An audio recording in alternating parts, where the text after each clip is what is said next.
শিক্ষার্থীরা কেমন আছো তোমরা? আশা করি তোমরা সবাই ভালো আছো। আমিও ভালো আছি আলহামদুলিল্লাহ। হলিওয়াক ইন্টারন্যাশনাল কলেজের অনলাইন ক্লাসে স্বাগতম। আমি আজকে তোমাদের সামনে উপস্থিত হয়েছি নবম ও দশম শ্রেণীর পদার্থবিজ্ঞানের নবম অধ্যায় নিয়ে। আজকের আলোচ্য বিষয় হচ্ছে আলোর প্রতিসরণ। আলোর প্রতিসরণের কিছু সংজ্ঞা নিয়ে আমি তোমাদের সামনে আজকে আলোচনা করব। তো আশা করি তোমরা সবাই প্রথম থেকে ভিডিওটি মনোযোগ সহকারে লক্ষ্য করবে এবং দেখবে, এবং দেখার সময় অত্যন্ত প্যাসেজ রাখবে এবং মস্তিষ্ক ঠান্ডা রেখে কথাগুলো শুনবে। কারণ বিজ্ঞান ক্লাসগুলো করার সময় বা কোনো লেকচার শোনার সময় অত্যন্ত ঠান্ডা মাথায় কথাগুলো শুনতে হয়, তাহলে বিজ্ঞান ক্লাস বোঝা যায়। তো যদি তোমরা একটু এক্সাইটেড হও বা অমনোযোগী হয়ে যাও, তাহলে তোমরা কথাগুলো বুঝতে পারবে না।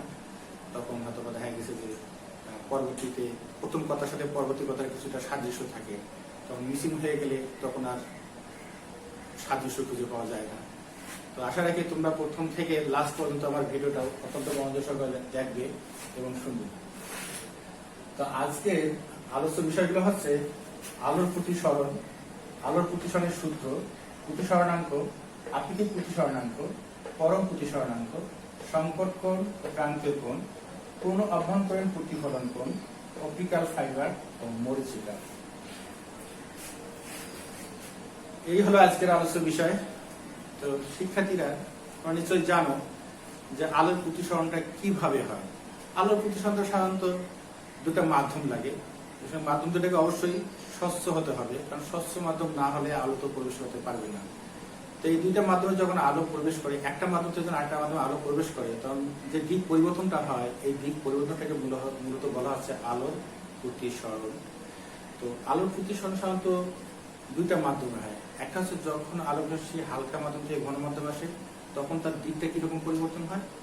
আরেকটা হচ্ছে যে ঘন মাধ্যম থেকে যখন হালকা মাধ্যমে যাবে, তখন প্রতিসরিত রশ্মিটার কিরকম দিক পরিবর্তন হয়। মূলত এটাই হচ্ছে আলোর প্রতিসরণ। আমি চিত্রের মাধ্যমে তোমাদের আলোর প্রতিসরণটা ক্লিয়ার করার চেষ্টা করছি, তোমরা একটু লক্ষ্য করো। তোমার দেখো, আমি অলরেডি দুটো চিত্র এঁকে রেখেছি।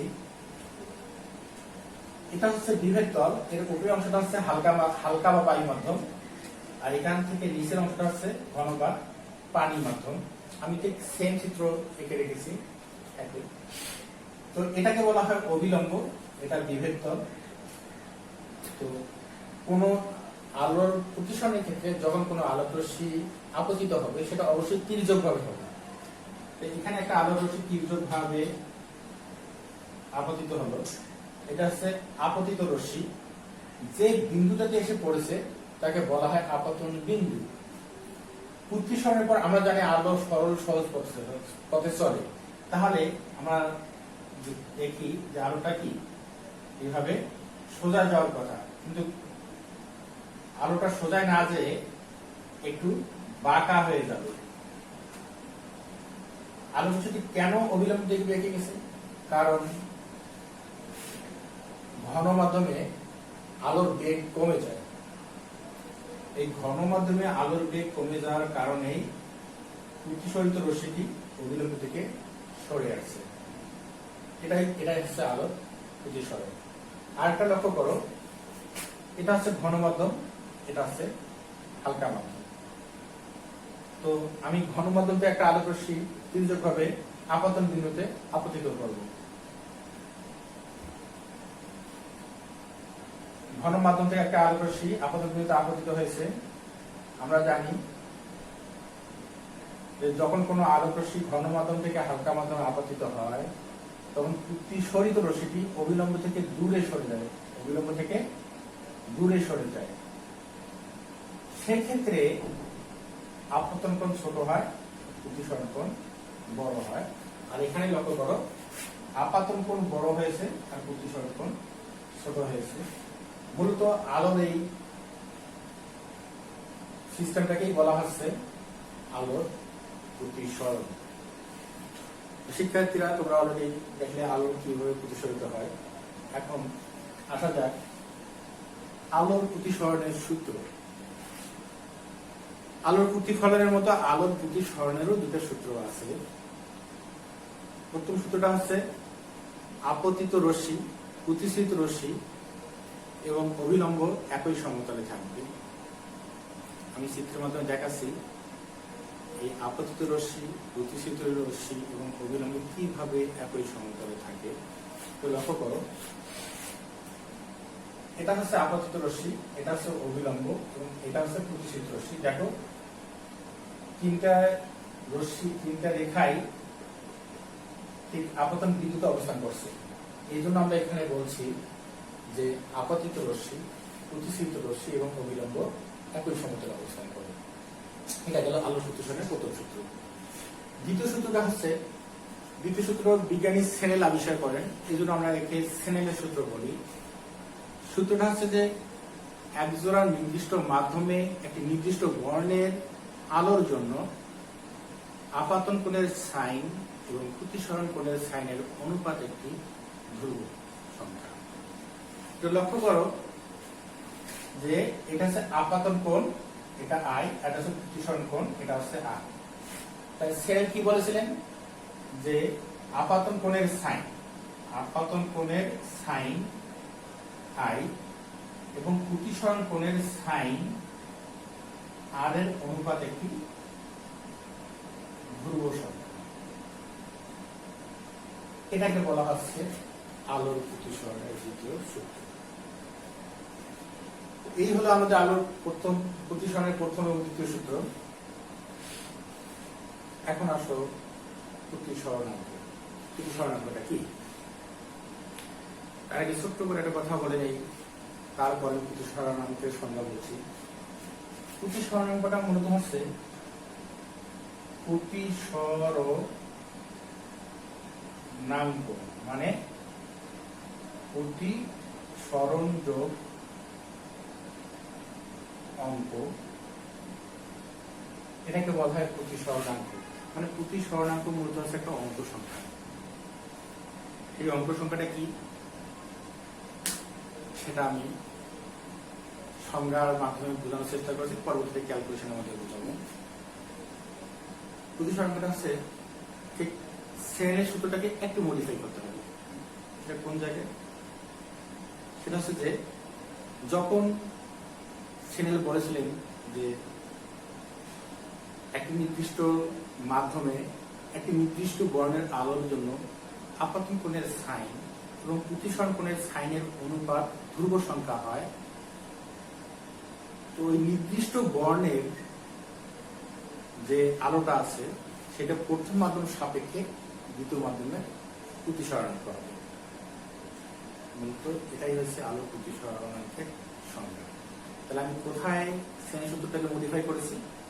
ওই যে ধ্রুব সংখ্যার পরে যে আলোক রশ্মিটি যখন প্রথম মাধ্যমিক সাপেক্ষে দ্বিতীয় মাধ্যমে যে প্রতিসরণাঙ্কটা হবে, প্রথম মাধ্যমের সাপেক্ষে দ্বিতীয় মাধ্যমে যে প্রতিসরণাঙ্কটা হবে সেটাকেই বলা হচ্ছে প্রতিসরণাঙ্ক।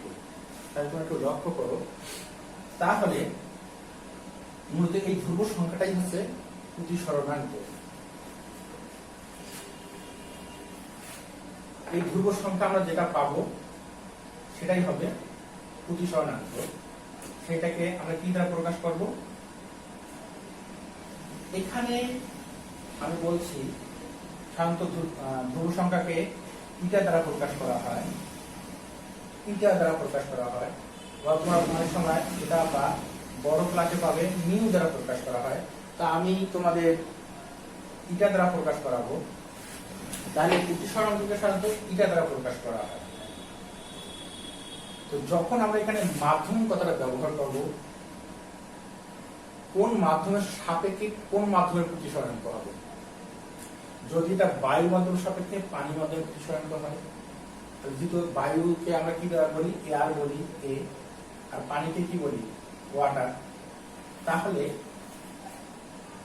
বায়ুর সাপেক্ষে পানির প্রতিসরণাঙ্ক হবে এ ডাব্লিউ সমান সাইন আই বাই সাইন আর।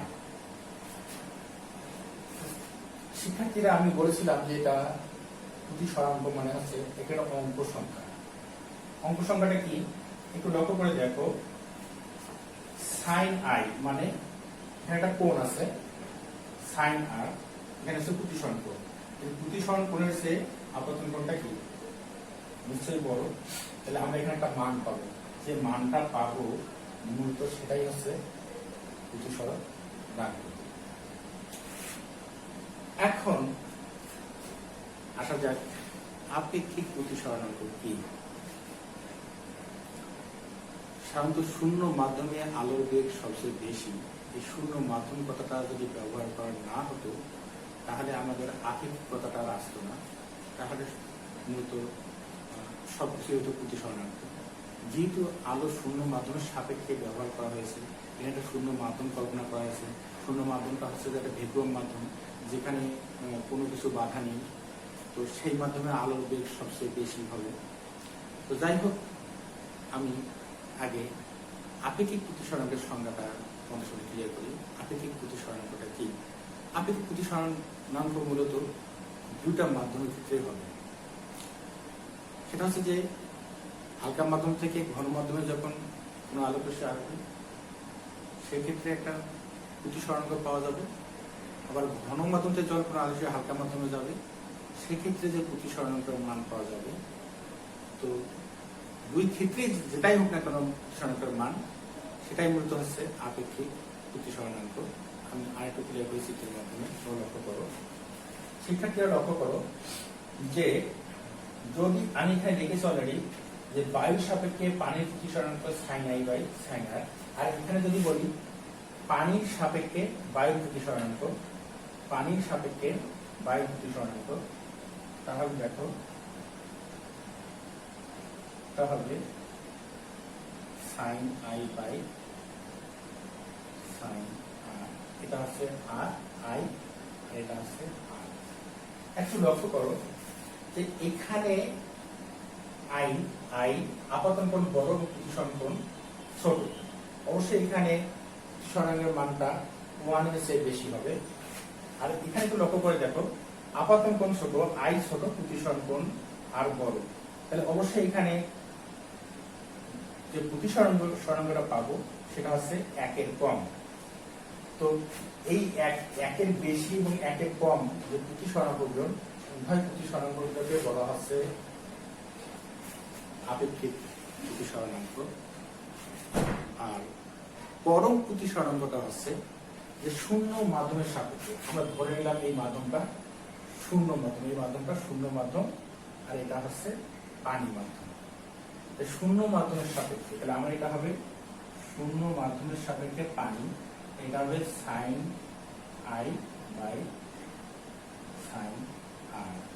শূন্য মাধ্যমের ক্ষেত্রে শূন্য কথাটা লেখা হয় না যেহেতু, তাহলে এখানে শূন্য মাধ্যমের ক্ষেত্রে যে জিনিসটা হয় সেটা হচ্ছে যে শূন্য মাধ্যম থেকে যে মাধ্যমে আলো যাক না কেন অবশ্যই সেই মাধ্যমটা ঘন হবে। এটাই হচ্ছে মূলত পরম প্রতিসরণাঙ্ক।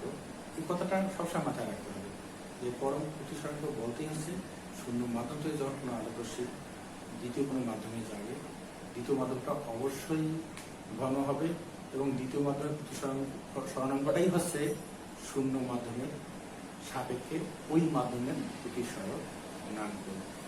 তাহলে স্টুডেন্টস, এই হলো আমাদের শূন্য মাধ্যমের সাপেক্ষে পানির প্রতিসরণাঙ্ক লেখার নিয়ম। আর এটা হলো বায়ুর সাপেক্ষে পানির প্রতিসরণাঙ্ক, অলরেডি আলোচনা করেছি। তাহলে আমরা আলোচনা করলাম প্রতিসরণাঙ্ক কি, আপেক্ষিক প্রতিসরণাঙ্ক কি এবং পরম প্রতিসরণাঙ্ক কি। এখন আসো সংকট কোণ।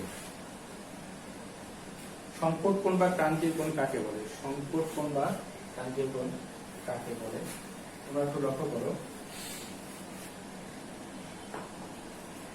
এই সংকট কোণটা মূলত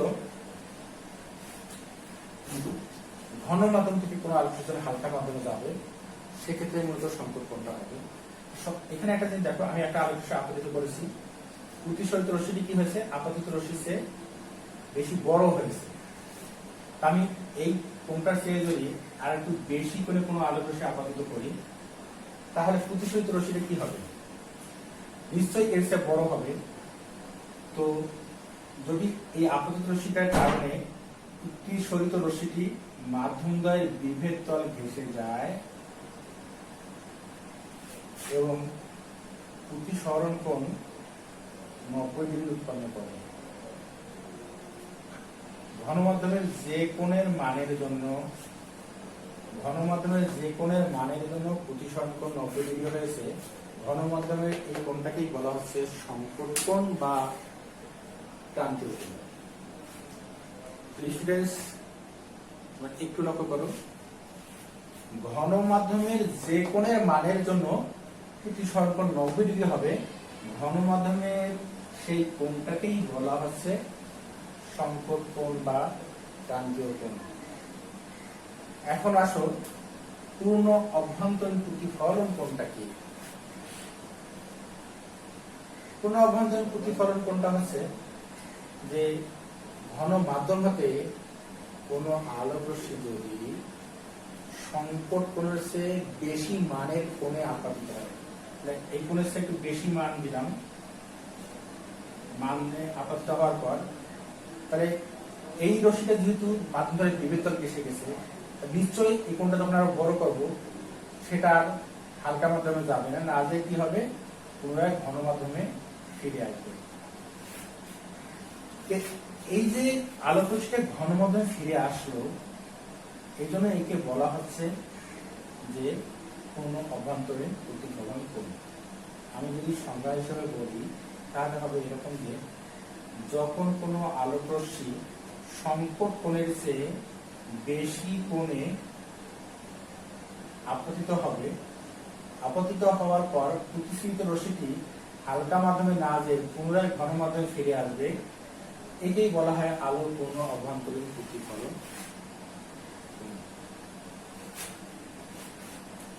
এখন লক্ষ্য করো যে অপটিক্যাল ফাইবারটা কি? অপটিক্যাল ফাইবার হচ্ছে একটা সরু চিকন কাঁচতন্তু। এটা মূলত আমাদের চুলের মতো সরু, কিন্তু এটা কাঁচের তন্তু।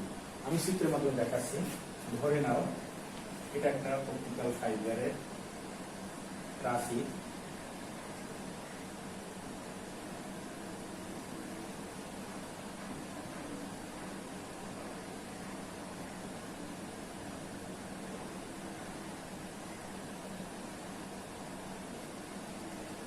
একটা অপটিক্যাল ফাইবার। অপটিক্যাল ফাইবারের দুটো অংশ থাকে, দুটো অংশই, একটা ভিতরের অংশ একটা বাহিরের অংশ, দুটো অংশই কাঁচ দিয়ে তৈরি। তো ভিতরের অংশটাকে বলা হয় কোর আর বাইরের অংশটাকে বলা হয় ক্লার্ক। তো এর প্রতিসরণাঙ্ক হচ্ছে 1.5 আর এর প্রতিসরণাঙ্ক হচ্ছে 1.7। শিক্ষার্থীরা লক্ষ্য করো যে ভেতরের যে কাঁচতন্তুটা আছে এর প্রতিসরণাঙ্কটা কি 1.7, তাহলে অবশ্যই এটা এর চেয়ে বেশি ঘন। আমরা জানি যে মাধ্যমের প্রতিসরণাঙ্ক বেশি তার ঘনত্ব বেশি। তো এই কাঁচতন্তুটাকে যেহেতু বাইরের অংশটা প্রতিসরণ কম থাকে, এজন্য এই তারটাকে বাঁকানো যায় বা পেঁচানো যায়। পেঁচালেও এর ভিতরে যে আমাদের আলো প্রবেশের যে পথটা সেটার কোনো ক্ষতি হয় না। এখন তোমরা লক্ষ্য করো, যেহেতু অপটিক্যাল ফাইবারের ভিতরের অংশটা প্রতিসরণাঙ্ক বেশি, তাই এখানে আমরা যখন এখানে কিছু আলোর সংকেত প্রেরণ করব, সেই আলোর সংকেতগুলো আলোর প্রতিফলনের নিয়ম অনুযায়ী প্রতিফলিত হয়ে আউটপুটে বের হয়ে যাবে। তো আমরা এখানে যে পরিমাণ এনার্জি দিয়ে সংকেত প্রেরণ করব, ঠিক কাছাকাছি পরিমাণ এনার্জি আমরা আউটপুটে পাবো। খুব সামান্য পরিমাণ এনার্জি বা আলো এখানে শোষিত হবে। তো অপটিক্যাল ফাইবারের সুবিধা হচ্ছে যে আমরা যখন আগে বৈদ্যুতিক তারের মাধ্যমে সিগন্যাল পাঠাতাম, সেক্ষেত্রে প্রচুর এনার্জি লস হয়ে যেত, তো ইনপুটে আমরা যে পরিমাণ এনার্জি দিতাম আউটপুটে অনেক কম পরিমাণ আমরা এনার্জি পাইতাম, যার ফলে আমাদের কথা শুনতে বা অন্যান্য কিছু যে যোগাযোগ মাধ্যমে যে ব্যবহার করা হতো আমাদের অনেক ত্রুটি হতো, তো অনেক গতিটা কমে যেত। আর অপটিক্যাল ফাইবার এখন ব্যবহার করার কারণে আমাদের যে টেলিকমিউনিকেশন বলো বা ইন্টারনেটের ব্রডব্যান্ড লাইনটা বলো, এখন আমরা অনেক গতি পাই, যার ফলে খুব স্পিডে আমরা ইন্টারনেট ব্রাউজ করতে পারি এই অপটিক্যাল ফাইবার ব্যবহার করার কারণে। কারণ এখানে আমরা যে পরিমাণ সংকেত প্রেরণ করছি আউটপুটে ঠিক কাছাকাছি পরিমাণ সংকেত পাচ্ছি, খুব সামান্য পরিমাণ সংকেত, মানে সামান্য পরিমাণ এনার্জি লস হচ্ছে। তো এই হলো আমাদের অপটিক্যাল ফাইবারের বর্ণনা। তোমরা আশা করি বুঝতে পারছো যে অপটিক্যাল ফাইবারটা কি। এখন আসো মরীচিকা।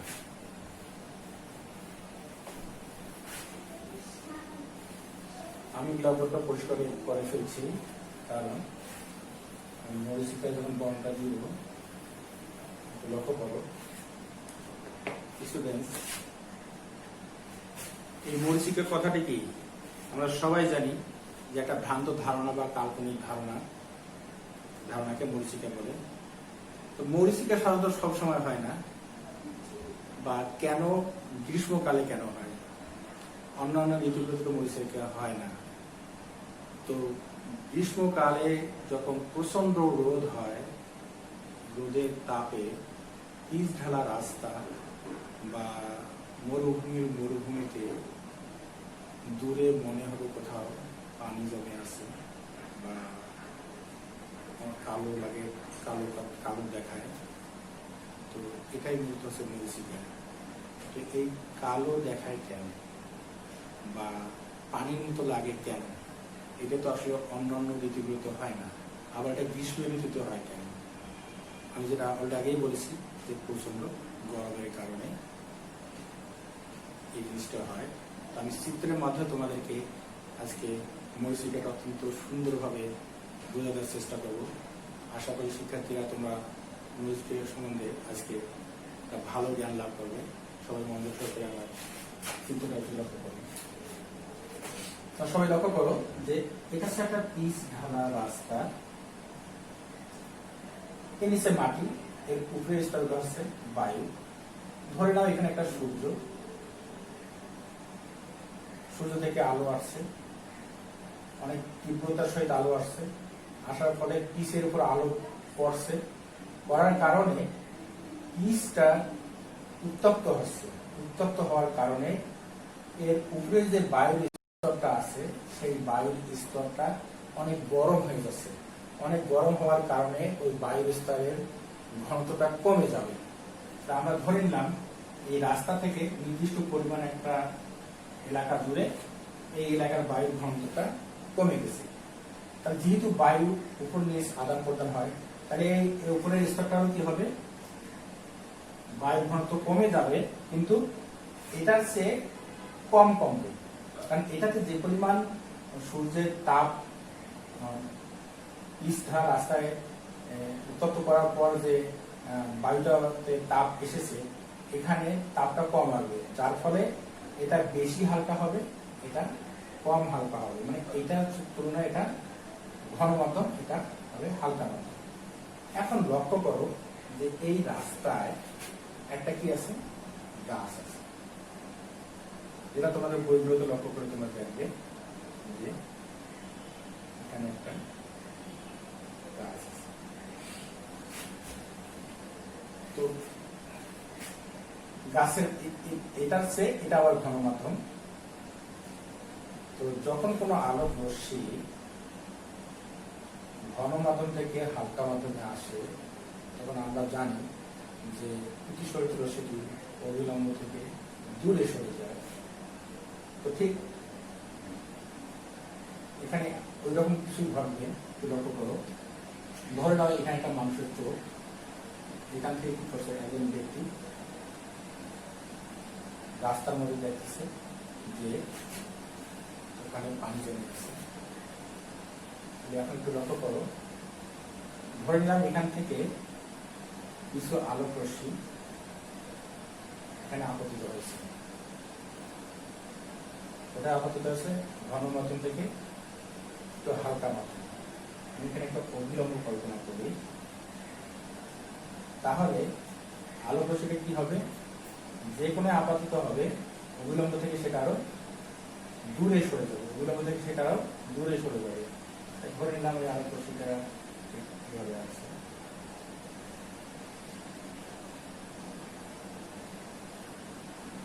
তো এইখান থেকে আলোক রশ্মিটা যে কোণে এই হালকা মাধ্যমে আপতিত হবে সেটা হবে সংকট কোণের চেয়ে বেশি কোণে। সংকট কোণের চেয়ে বেশি কোণে আলোক রশ্মিটা এখান থেকে এখানে আপতিত হয়েছে। তা আমরা জানি যে যখন কোনো আলোক রশ্মি ঘন মাধ্যম থেকে হালকা মাধ্যমে সংকট কোণের চেয়ে বেশি কোণে আপতিত হয়, তখন আলোক রশ্মিটি কি হয়? হালকা মাধ্যমে প্রতিসৃত না হয় পুনরায় ঘন মাধ্যমে কি হয়? প্রতিফলিত হয়।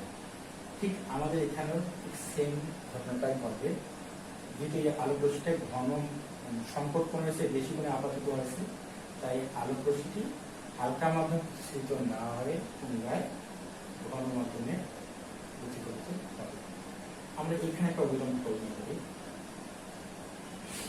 যদি কোনো আলোক রশ্মি হালকা মাধ্যম থেকে ঘন মাধ্যমে যায়, তখন কি হয়? তখন হয় প্রতিসৃত রশ্মিটি ঠিক সোজায় না যে অবিলম্ব দিকে সরে যাবে। কোথায় সরে যাবে? অবিলম্ব দিকে সরে যাবে।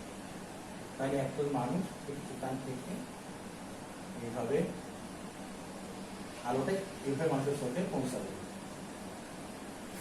তাহলে এখানে কি ঘটলো? আলোর পুরো অভ্যন্তরীণ প্রতিফলন ঘটলো। এই আলোর পুরো অভ্যন্তরীণ প্রতিফলনের কারণে আর এই যে নিচের বায়ুর স্তরটা একদম হালকা হওয়ার কারণে এই স্তরটা অনেক স্বচ্ছ হয়ে যায়, যেটা অন্যান্য ঋতুগুলোতে এই কাজটা কখনোই ঘটে না। যার ফলে এই নিচের বায়ুর স্তরটা কখনোই এত হালকা হয় না। এখানে এই নিচের বায়ুর স্তরটা হালকা হওয়ার কারণে এখানে একটা প্রতিবিম্ব তৈরি হয়েছে। লক্ষ্য করো,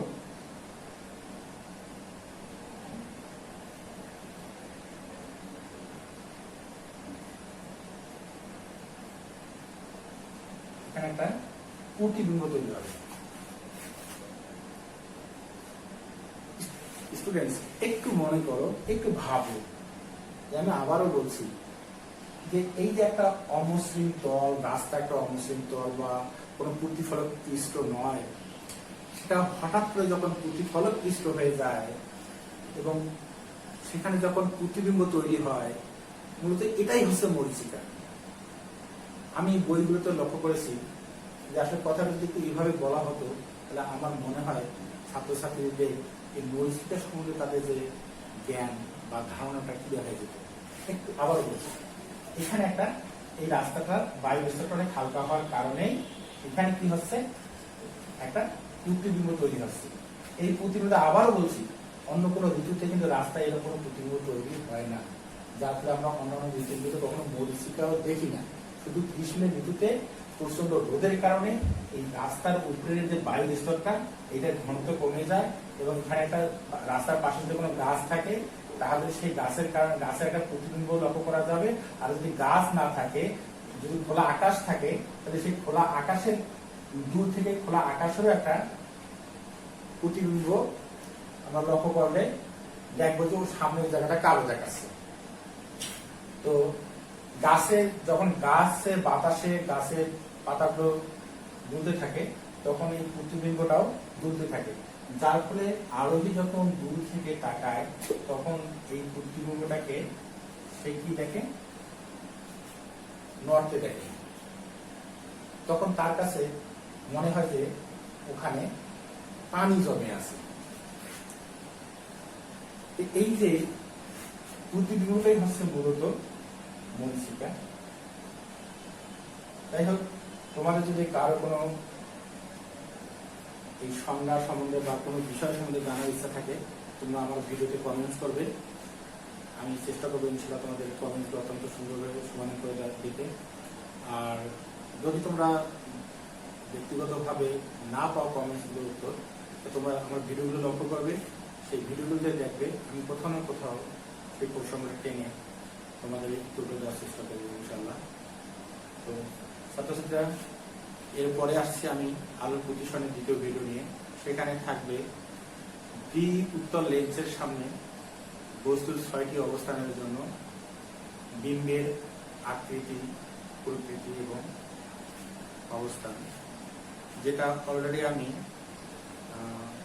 আলোর প্রতিফলনের দেখেছি যে অবতল দর্পণের সামনে বস্তুর 6টা অবস্থান। এবার আসবে আলোর প্রতিসরণে দ্বিউত্তল লেন্সের সামনে বস্তুর 6টি অবস্থান। আশা করি তোমার আবার নেক্সট ভিডিও দেখা হবে ইনশাআল্লাহ। আল্লাহ হাফেজ।